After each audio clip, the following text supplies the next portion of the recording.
এর সাথে অনেক দামি একটা ষাঁড় বাচ্চা আছে। এই বাচ্চাটা যদি ঠিক মতন রেডি করে, এই বাচ্চাটা বিক্রি করে এরকম আরেকটা গরু কিনতে পারবে। আসসালামু আলাইকুম, জান্নাত ডেইরি ফার্ম থেকে সেকেন্ড ল্যাকটেশনের ফার্স্ট ক্লাস মানের একটা গাভী আমরা সেল করলাম। কুমিল্লা লালমাই বিজরা আমার ভাইয়ারা এই গরুটা সংগ্রহ করছে।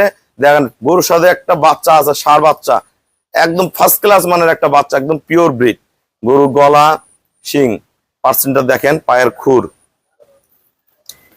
দেখেন, চড়া বাট দেখেন, একদম প্রসবের দাঁড় থেকে ওলানের শেপটা, কোনো নড়াচড়া বেদবি করবে না। এটা গতবার দুধ ছিল 18, এবার দুধ করবে 20। হ্যাঁ, ব্রিড দেখেন, খুবই অল্প টাকার মধ্যে একটা ভালো গাভী সংগ্রহ করলো ভাইয়ারা। আমরা গরুটা কত টাকায় সেল করলাম, কুমিল্লা আমার অসংখ্য গরু যায়, ওই গরুর সাথে আমাদের গরু প্রতিনিয়ত গরু যা চলে যাবে।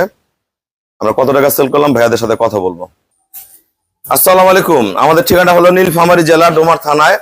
ডোমার আসে বলবেন বক্কর মোড় ফরেস্ট পাড়া বললে সরাসরি আমার খামারে চলে আসতে পারবেন। আমাদের অসংখ্য গরু প্রতিদিন কুমিল্লা, চট্টগ্রাম, নোয়াখালী যেতেই থাকে। আমরা এই গরুর সাথে নোয়াখালী গরু যাবে, কক্সবাজার যাবে, সন্দ্বীপ যাবে এবং কুমিল্লাও যাবে। ভাইয়া গরুটা কত টাকা কিনলা, যারা কুমিল্লা থেকে গাভী কিনতে চায় বলো? 2,29,000। 2,29,000 টাকা গরুটা সংগ্রহ করলো। আমাদের প্রতিনিয়ত গরু কুমিল্লা যায়, আপনারা কুমিল্লার ভাইয়ারা আছেন, আপনারা আসবেন। খুবই কম ভাড়ায় আমরা সহি সালামতে গরুটা ওনার বাসায় আমরা পৌঁছায় দিব। এর সাথে অনেক দামি একটা ষাঁড় বাচ্চা আছে। এই বাচ্চাটা যদি ঠিক মতন রেডি করে, এই বাচ্চাটা বিক্রি করে এরকম আরেকটা গরু কিনতে পারবে। তো সবাইকে অসংখ্য ধন্যবাদ। আসসালামু আলাইকুম।